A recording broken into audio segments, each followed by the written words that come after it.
திருக்க திருக்க திருக்க திருக்க திருக்க ஐயா திருக்க ஐயா திருக்க பைக்காரு பின்னாடி 300 அடி பின்னாடி 300 அடி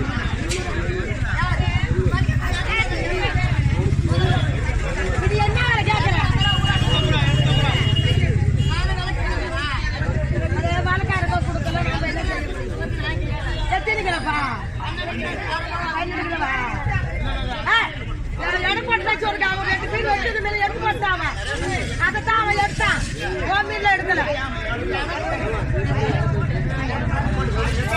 ஓட்ட மீன் அவன் எடுத்தான் உன் மீன் எடுக்கல பாய்க்கா கண்ணு